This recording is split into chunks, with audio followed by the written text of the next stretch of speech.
할렐루야, 성도 여러분 반갑습니다. 수요 성경 공부 시간입니다. 오늘 본문은 마가복음 5장 21절에서 43절입니다. 회당장 야이로의 딸을 죽음에서 살리신 사건이죠. 예수님께서는 다시 배를 타시고 맞은편, 그러니까 가버나움으로 돌아오셨습니다. 역시나 큰 무리가 주님 주변으로 모여들었고 주님은 바닷가에 계셨습니다. 이때였는데요. 가버나움의 회당장인 야이로가 다가옵니다. 주님의 발 아래 엎드립니다. 그리고 자신의 어린 딸이 죽게 되었으니 고쳐주실 것을 간청합니다. 손을 얹으셔서 살려주옵소서.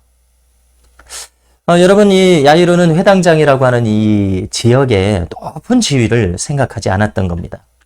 그는 자존심을 내려놔 버렸습니다. 예수님 앞에 엎드려서 간청했습니다. 여러분, 우리가 이 바리새인들의 교만을 생각해 볼 때에 얼마나 그 교만한 모습과 대조적입니까? 야이로가 이렇게 하는 이유는 뭡니까? 정말 사랑하는 딸이 죽게 되었기 때문입니다. 인간이란 이처럼 한계에 부딪혀서야 비로소 겸손해지는 것을 또 보게 됩니다. 여러분, 우리가 죽은 다음에 깨닫는다면 그것은 너무나 늦게 진실을 깨닫게 되는 겁니다. 이 세상 사람들은 진리를 모른 채 살아갑니다. 그렇기 때문에 우리는 세상 사람들에게 끊임없이 복음의 나팔을 들려줘야 할 사명이 있다는 것을 알아야 됩니다.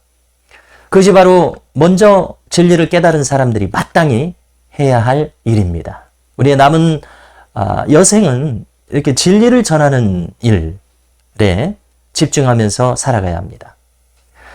세상 사람들은 이 바리새인들처럼 아직 진리를 알지 못하기 때문에 교만한 자의 자리에 서서 판단을 합니다. 그렇지만 사랑하는 딸이 곧 죽을 것 같으니 한계 상황에 부딪혔을 때 야이로는 이제 비로소 겸손해지는 시간을 맞은 겁니다. 하나님을 간절히 찾습니다. 회당장 야이로의 모습이 지금 바로 그 모습입니다. 여러분, 주님은 이 회당장 야이로와 함께 그의 집으로 향하셨습니다. 많은 사람들도 그 뒤를 따랐다고 기록합니다. 이때였습니다. 또 12해 동안 혈루증으로 고통을 받던 한 여인이 이 무리와 함께 가시는 주님의 옷자락에 손을 댑니다. 무엇인가 능력이 나간 것을 주님께서 알아차리시고서 말씀하십니다. 누가 내 옷에 손을 대었느냐? 그러니까 그 여인이 앞으로 부끄럽게 나와서 모든 것을 고합니다. 주님께서 뭐라고 말씀하십니까? 딸아, 내 믿음이 너를 구원하였으니 평안히 가라. 고쳐주십니다. 여러분, 이때였습니다. 다시 이 회당장의 집에서 사람이 와서 전가를 전합니다. 당신의 딸이 죽었나이다. 어찌하여 선생을 더 괴롭게 하나이까? 어찌 더 괴롭게 하나이까? 여러분, 이들은 미리 한계를 설정하고 있습니다. 죽음이라고 하는 것이 최후의 한계라고 생각을 합니다. 여러분, 이 주님 당시 바리새인들은 다행스럽게도 천사와 부활을 믿었었습니다. 그들이 잘한 것은 그거 하나 같아요. 그런데 사두개인들의 신앙은 그들은 유물론자들이었습니다. 무슨 뜻입니까? 오직 피지컬 월드, 물질적인 세계, 이 현실만을 인정하는 사람들입니다. spiritual realm, 영적인 세계, 이것을 부정했습니다. 여러분, 이 사두개적 신앙을 가진 사람들, 조금 전에 전령들 말입니다. 죽음이 끝이라고 생각한 것입니다. 여러분, 오늘날 우리는 대다수의 인간들이 현세주의자들인 것을 부정할 수 없습니다. 영적인 세계, 천국과 지옥이 영원한 운명을 사람들은 인정하지 않습니다. 왜입니까? 보이는 것만을 그들은 믿기 때문이고 보이는 것만을 경험했기 때문에 그렇습니다. 선생을 괴롭게 마소서. 그들은 주님을 모릅니다. 주님이라고 부를 줄을 모릅니다. 주님을 알지 못하고 하지 못했기 때문에 주님이라고 부를 수 없는 사람들입니다. 여러분, 우리는 같은 하늘 아래 살면서 어떤 사람은 주님을 주님이라고 부르고 그분과 깊이 교제하며 살아갑니다. 그런데 어떤 사람들은 주님을 알아보지 못하고 아무 상관없이 살아갑니다. 여기 이 전령들은 그저 그 자리에 수많은 사람들이 주님의 그 넘치는 위엄, 카리스마, 여기에 사로잡혀 있으니까 할 수 없이 선생님이라는 경칭을 부르고 있습니다. 사실 그들은 주님과 아무런 관계가 없습니다. 주님과 무관한 인생인데요. 여러분, 우리가 주님과 무관한 인생이 되시겠습니까? 아니면 주님과 친구처럼 교통하는 인생이 되시겠습니까? 여러분, 당연히 우리는 실제로 주님과 기도로 또 삶으로 교통하는 사람이 되어야 합니다. 36절을 보니까 예수님께서 그들의 말을 들으셨습니다. 그리고 즉시 회당장 야이로에게 말씀하십니다. 두려워하지 말고 믿기만 하라. 여러분, 두려움이 없어지는 것.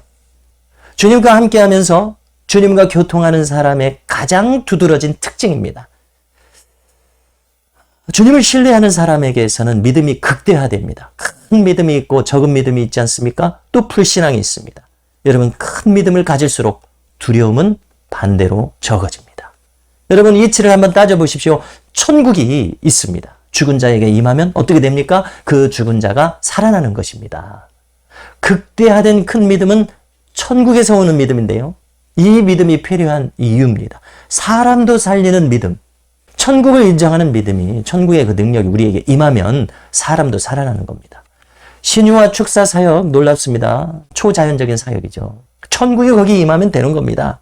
이치는 이렇게 간단합니다. 실제로 실현하는 것이 어려워서 그렇죠. 우리의 기도의 분량이 차 있지 않아서 그렇습니다. 천국이 즉시 그 자리에 임하면 죽음은 떠나갑니다. 질병은 떠나갑니다. 귀신도 떠나갑니다. 천국이 즉시 그 자리에 임하게 하려면 얼마나 큰 믿음이 필요하겠습니까? 천국만큼 큰 믿음이 필요한 것입니다. 여러분, 의심 없이 천국을 믿는 큰 믿음을 우리가 가졌으면 좋겠습니다. 그래서 주님께서 뭐라고 말씀하셨습니까? 두려워하지 말고 믿기만 하라 말씀하셨습니다. 여러분, 오늘 우리에게 필요한 믿음이 바로 이 믿음 아니겠습니까? 여러분, 우리는 나 자신 안에, 나의 가정과 교회 안에 진짜 존재하는 이 천국이 임하기를 간절히 소원해야 됩니다. 이렇게 천국의 능력으로 살아가시는 저와 우리 모든 성도님들이 되시기를 주님의 이름으로 축원합니다. 37절을 보면은 12제자 중에서 베드로와 야고보, 요한 이 세 사람만 동행하도록 허락하십니다. 이 세 사람에게만큼은 직접 죽은 자가 부활하는 현장을 보여주실 계획이신 겁니다. 여러분, 많은 무리와 제자들, 성도들, 교인들이 있습니다. 그런데 그 중에서 주님과 보다 가까운 사람이 있더란 것입니다. 여러분, 우리가 추구할 신앙은 바로 이것입니다. 주님께 보다 가까이 나아가는 겁니다. 여러분, 어차피 신앙의 여정은 주님께 가까이 나아가게 되어 있습니다. 우리의 믿음의 성장은 그것입니다. 주님과의 친밀함을 추구하게 되어 있습니다. 자, 우리 교회를 한번 보십시오. 온 교회에 이렇게 베드로와 야고보, 요한처럼 주님께 가까이 나아갈 수 있는 사람들이 많아져야 됩니다.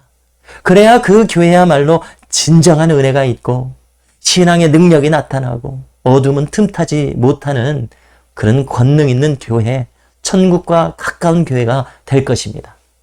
담임 목사도 마찬가지입니다. 주님으로부터 멀찌감치 떨어져 있어서 목사연하는 그런 목사가 아니라 누구보다도 먼저 주님 앞에 나아가려는 깊고 진실된 열정이 있어야 합니다.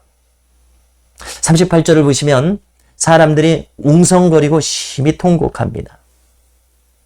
그 정도 그 시신 가까이에서 애도하려면 가족과 친지들일 것입니다. 이 자리에 들어가셔서 주님이 말씀하십니다. 어찌하여 떠들며 우느냐? 이 아이가 죽은 것이 아니라 잔다 하시니. 참 놀라운 말씀입니다. 주님은 죽음을 인정하지 않으십니다. 그 자리에서 그 영혼이 돌아오도록 하시려는 선언을 하신 겁니다. 여러분, 창조주가 아니시라면 어찌 이런 말이 가능하겠습니까? 이 자리에 함께 자리하고 있는 가족들과 친지들의 반응을 한번 보십시오. 40절인데 그들이 비웃더라. 네, 여러분, 그들의 반응을 이해할 만합니다. 누구라도 그렇게 할 것입니다. 어처구니가 없었을 것입니다. 그런데요, 얼마나 이것이 진정한 신앙에서는 멀어져 있는 모습입니까? 천국의 진실에서 참으로 멀어져 있는 그들의 모습. 그리고 천국의 능력 그 자체이신 주님. 얼마나 대조적입니까? 얼마나 큰 영적인 그 수위에 격차가 있습니까? 여러분, 이때 주님께서는 그들을 다 내보내십니다. 아이의 부모, 세 제자들만을 그 현장에 있도록 허락하십니다. 천국의 능력을 부정하며 또 천국에 대해서 무지한 사람들에게는 즉시 천국을 보여줄 수가 없는 겁니다. 여러분, 우리 중 많은 사람들이 천국의 실존을 모르고 있다면 그 이유도 이와 같지 않을까요? 신앙의 원리는 무엇입니까? 있는 자는 더 받게 하시고 없는 자는 그 있는 줄로 아는 것까지도 빼앗기는 것이 바로 신앙의 원리요 천국의 원리입니다. 여러분, 우리는 점점 더 천국을 현실로 믿고 있는 사람들입니까? 아니면 천국이 점점 더 멀어집니까? 아직도 머나먼 이야기입니까? 여러분, 혹시 나의 영적인 무지와 불신앙 때문에 천국의 실존이 멀게 느껴진다고 생각되지 않으십니까? 오늘 말씀을 보니까요. 우리는 정령이 오늘 말씀을 통해서 깊이 깨달을 수 있기를 바랍니다. 우리의 영안이 아직도 열려있지 않은 것에 대해서 깊이 스스로를 돌아봐야 마땅할 것입니다. 우리가 믿은 지 이렇게 오래되었는데 아직도 영안이 열려있지 않은 것에 대해서 말입니다. 여러분, 이제 주님은 그 아이의 손을 잡고 일으키십니다. 달리다굼. 이것이 아람어라고 기록하는데요. 그 뜻은 내가 내게 말하노니 소녀야 일어나라. 달리다 굼입니다. 일어나라. 그러자 소녀가 즉시 일어납니다. 나이가 12살입니다. 함께 있던 부모 세 제자. 깜짝 놀랄 수밖에 없죠. 여러분, 어떻게 이런 일이 있을 수가 있습니까? 오직 창조주시오 만왕의 왕이신 주님이시기에 가능한 사건입니다. 너무나 놀라운 사건입니다. 천국이 즉시 그 자리에 임한 사건 아닙니까? 43절, 주님은 이 일을 알리지 말라고 하십니다. 여러분, 주님이 알리지 말라고 한들 어찌 사람들이 가만히 있겠습니까? 그들은 알릴 것입니다. 알리지 말라 하시면 사람들이 아직 받아들이지 못할 것이기 때문입니다. 사람들이 아직 준비가 되어 있지 않습니다. 천국과 그 능력의 실존을 받아들일 준비가 되어 있지 않습니다. 무방비 상태입니다.